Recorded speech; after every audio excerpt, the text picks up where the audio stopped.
Salut à tous, cette semaine changement de décor, on est sur le green pour essayer d'aider Nicolas à améliorer son geste.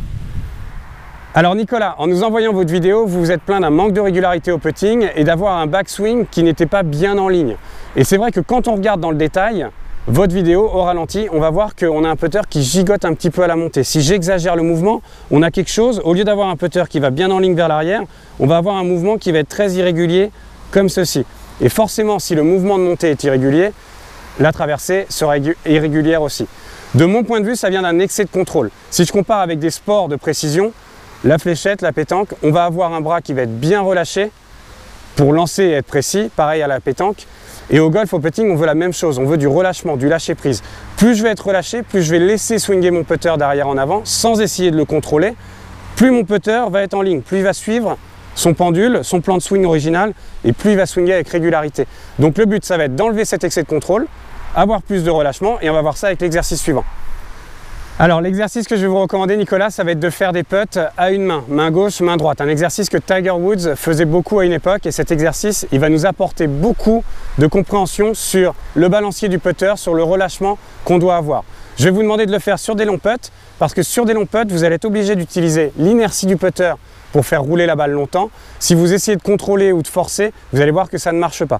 On va commencer par la main gauche, on va faire 2-3 balles de suite avec la main gauche. La main gauche, c'est celle qui fait office de pendule. Le putter va rester dans l'axe du bras. Sans contrôle, je balance d'arrière en avant.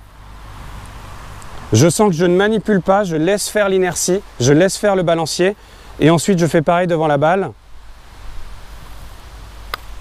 Jusqu'à temps d'obtenir un bon contact et un bon résultat.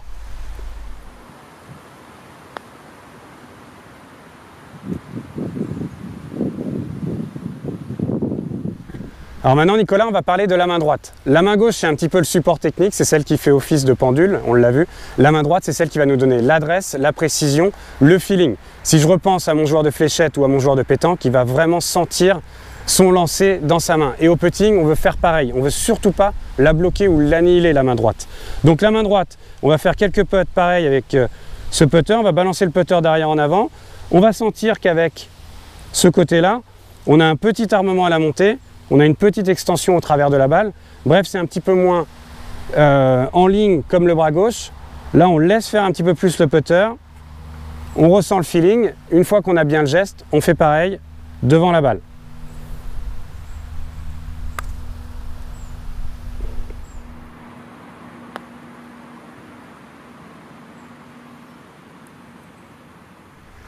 Voilà Nicolas, pour résumer, au putting, il ne faut surtout pas confondre contrôle et précision. Plus je vais contrôler mon putter, plus il y aura des mouvements parasites et moins mes putts seront bons.